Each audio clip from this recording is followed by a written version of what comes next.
If you ever wondered what it would be like to do a cross-country journey in an electric vehicle, well, you're in the right place, because that's what I'm about to do. I'm gonna go across the country on an album release tour with that car, my trusty 2021 Kia Niro. Check out the gigs, the charging sessions, the mishaps in between, and everything else that could happen, which is a lot. I want to dispel the rumors that it's impossible to take a long trip in an EV. I want to prove that it is possible. It might be hard, but it's possible. And it is only getting more possible by the day, by the week, by the year. I love driving, but I hate what it does to the environment. So this is ideal, really. I think this journey is pretty unprecedented, and it's just me. Please join me on this journey because it's just me. I would really appreciate your company. It might be the first time anyone's done an album release tour in an electric vehicle across the whole country. I'm going to California, I'm going to Michigan, I'm going to Texas, I'm going to the East Coast, I'm going to Maine, I'm going to places I've never been to. I'm going to Iowa. I've never been to Iowa. Going to Kansas, you know. I think I might have been to Kansas. But I've never been to like New Mexico. I've never been to the Pacific Northwest. I'm going to Oregon, playing a show there. And I'll be dropping weekly episodes. Check out all the crazy adventures that I'm about to go get myself into. This is bound to be the craziest adventure of my life. So subscribe, hit that like button, and I'll see you on the road. So this episode will be kind of more of a recap episode because I was already on the first leg of this tour in October. Went back home to the Philly area, played a show in my friend's basement, which was amazing. Here's some footage of that. I mean, come on, look at those lights. My friends Merman Max did an insane job with the lighting. Played a show at 118 North in Wayne, which is down the street from where my parents live now, which was amazing. Had an old friend from high school show up. It was incredible. So when I was at my parents' house, I noticed this bird poop on the window. For a bird to have managed to poop onto that window was pretty impressive. It seemed like it demanded to be documented. You're probably mid-flight. Like a plane dropping off some dookie. This is the charger that they got in their garage now. They just got an electric vehicle and they got a charger installed.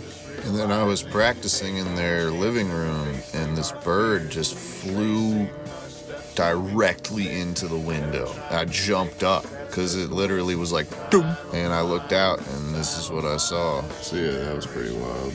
And then I went down to West Virginia and played the Purple Fiddle, of course. Always love going there. It's one of my favorite places to be in the world. So while I was there, John let me plug into an outlet inside the Purple Fiddle, like from the right gate here over to my car. And apparently he does that for Donna the Buffalo when she comes into town. That was super clutch because there are no chargers around that area. West Virginia is a huge dead spot for electric car chargers, unfortunately. I just didn't have enough charge to leave and get to the next charger. So John letting me use that outlet was unbelievably clutch. We just put like a carpet over it so people wouldn't trip over it, you know. It was great.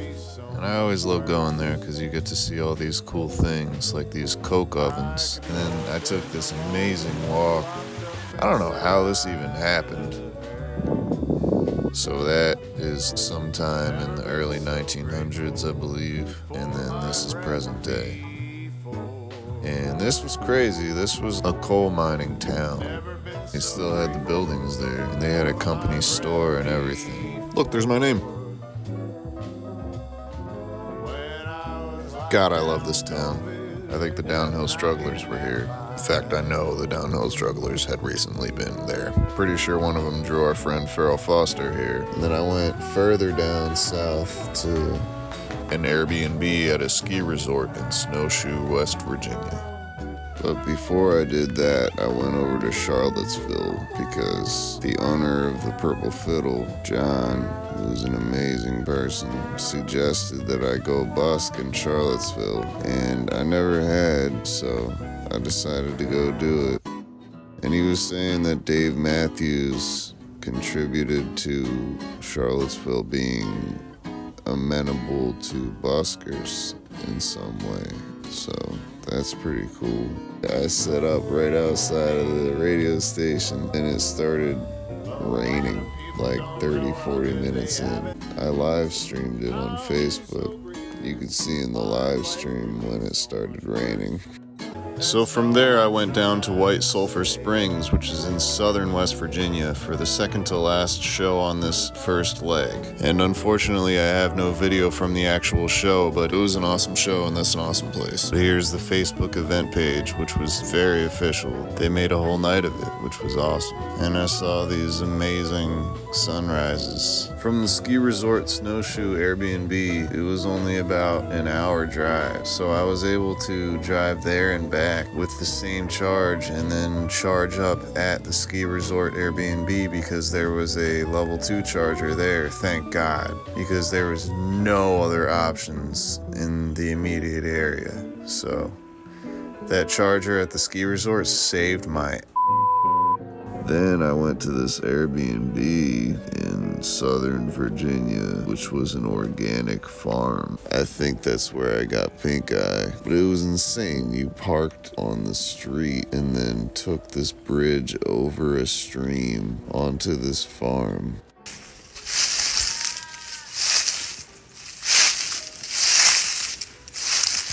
So getting on the highway from South Virginia towards Asheville, I saw this restaurant called Fiddler's Restaurant. Pretty appropriate for the locale and the fact that I was heading towards my fiddler friend. And then I got to Asheville, going to visit my friends Justin and Sarah. That's my friend Justin playing violin on the song in the background that you're hearing right now. But it was at a time when Asheville had gone through some heavy and they were still recovering. And I heard from somebody at the Purple Fiddle who was from Asheville, and he said the only way that they could flush the toilet was by putting well water in the back of the toilet, but then the well ran dry, amongst other horror stories. Cool guy, cool, he was the man. And Justin and Sarah had their fair share of horror stories too. One of their bathrooms was still not functional, but I got this cool video of their cats stalking the squirrel that is eating the bird seed on their balcony. You're lucky there's this door. Or else these cats would have you by the neck. But there were these turkeys outside of Justin and Sarah's house, and they were there like every day.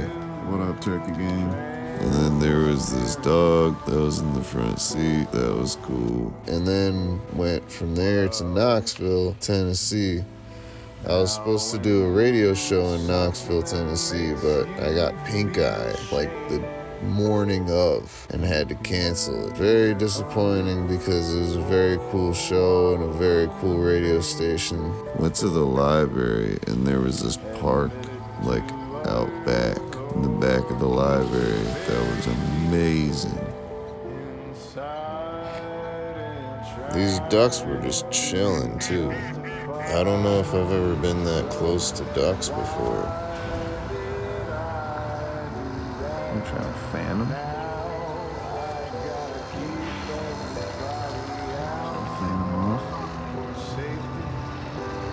In the days following, I was driving around Knoxville just listening to WBBX, and I really loved the programming, and I felt so bad. I was like, damn, I wanted to be on that damn radio station. I wanted to do that Blue Plate special, but what are you gonna do? So hopefully we can get that rescheduled for very soon, but that was the last show for the first leg. I went back to New York and did some gigs there and hung out for a month before leaving for this 5-month journey that I'm about to embark on. Here's a drawing done by my friend Ellen at our duo show on December 27th. From New York, I went to Nashville where I had a show on the 2nd, January 2nd. I left on New Year's Eve. Made it down to a charger in PA, Charlottesville, and then Roanoke. This was the charger in Roanoke, and by the time I got there was this beautiful sunrise. So I took a little nap at that station in Roanoke, and then made my way down to Knoxville and charged up again there. And then once I got to Nashville, played with Pickles, Melinda and Trevor's cat, for a while they were at work. Named after the Rugrats character, which I picked up on immediately. A very, very sweet cat. So good to see them, of course, as always. And the hotel gig was fun at the Moxie Hotel, right by Vanderbilt. And I tried to charge at this dealership, but their charger was broken. So as you'll see in this clip, the guy stopped me and he was just like, hey, go down the street. There's a Cadillac dealership that has a charger that actually works. How you doing? Hey, good, how are you? Doing well. You smell? Oh, no, I was just looking to charge if that's okay. It's messed up, man. Oh, really? Here we are at the Cadillac dealership. This one is expensive, though. Kinda. Whatever. Take what I can get.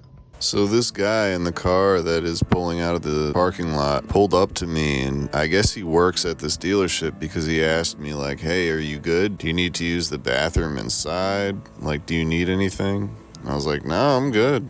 And he asked me like, are you really from New York? I see your plates. And I was like, yeah. And he was like, what are you doing? I was like, I'm on a tour. He's like, when are you going back?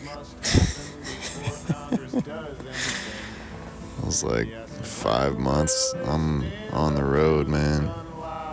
Something like that.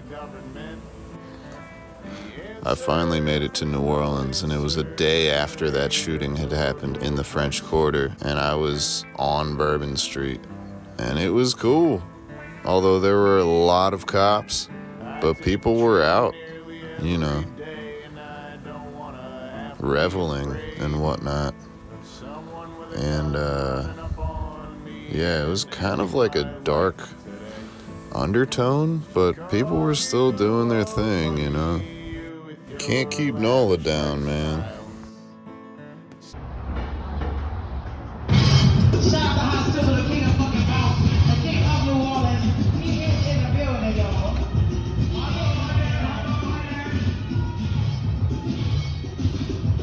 So the show on the 10th is in Baton Rouge.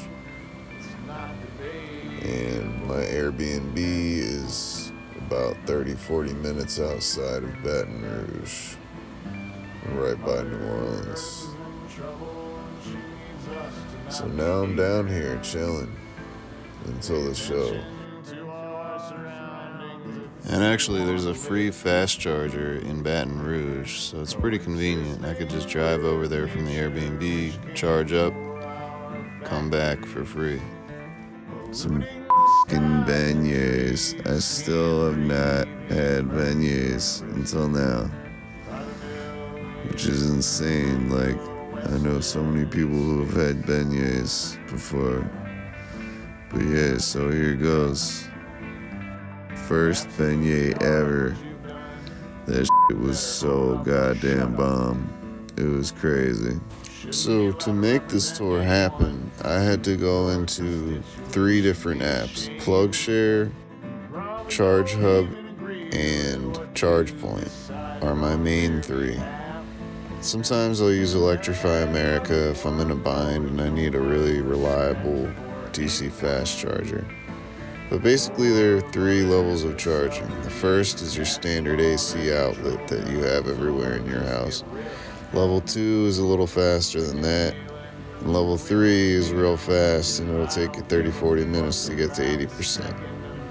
So you want to find the DC fast chargers that are free, but those are few and far between. Let me tell you, I wish there were more, and I'm a proponent of putting more out there, but capitalism, I get it, I guess. unfortunately. But yeah, so I've been trying to find those as much as possible. But sometimes those are just not available, so you gotta pay for it. But sometimes you can go to a level 2 charger, which will take you like 5 or 6 hours to charge up to 80%. You can maybe just leave your car there, go for a walk in the park or something. If you have the time, you can do that, which is cool. That's a cool part of traveling like this with the EV, is that I can do things like that. But a lot of times I'm just trying to find the fastest charger, the most reliable, because that's the real thing, is that it needs to be as reliable as possible. I'm looking to like verify that I'm gonna get there and it's gonna work, because that's a major issue with chargers that are not on the Tesla network. There are a couple companies that are reliable. There's EVgo, there's Electrify America, there's ChargePoint. Those three are probably the most reliable charging station companies. At one point I thought I'm going to Jackson. But nah, I didn't actually wind up going that way. Everywhere I go, I'm gonna be mapping it out With all those apps. in Google Maps. I'm just seeing like where the venue is, where an Airbnb will be, and where the nearest chargers are, and like routing my way. Because that's how you have to do it. You have to figure out how you're logistically gonna get from A to B and have enough charge to get there, and have enough charge to get to the next charger after that. You gotta get there and have enough charge to leave there, you know? So you really gotta think about every step of the way. So I'm going back and forth between these apps, you know, just like looking at the maps of each one, just trying to figure out which charger I can go to next, and like, how many miles is this one away from that one? And like, is it on the right path? Like, what's the actual quickest way from A to B? And then like figuring out where the chargers are along that route. It's a lot. But you know what? I'm willing to take on the challenge. I love a good adventure. It'd all be worth it to me if people came out to the shows who are watching these videos. It'd also be worth it if people stopped saying, "Oh, I like the concept of an EV, but I don't know if it's gonna work for a long trip." Or like, you know, any of that type bullshit. And again, this episode was more of a recap type episode, but future episodes will be less montagey, less pictures, and more video of what I did that week. So here are the dates for the tour. If you live anywhere near these towns, I implore you to come out to the shows. Thank you so much for tuning into episode 1 of this ridiculous trek. I really appreciate you being here with me. If you've gotten this far in the video, I really appreciate you. Please subscribe, smash that like button, or whatever people are doing nowadays. I'd really appreciate being able to share this journey with you. And you can find info on all the venues on my Facebook or Instagram, and I'll put it in the description too. Stay tuned for weekly episodes. Go to jamesmargolis.bandcamp.com to listen to the album. Or buy yourself a cassette tape. I'll ship it to you. Till next week, take care of yourself, be well, peace.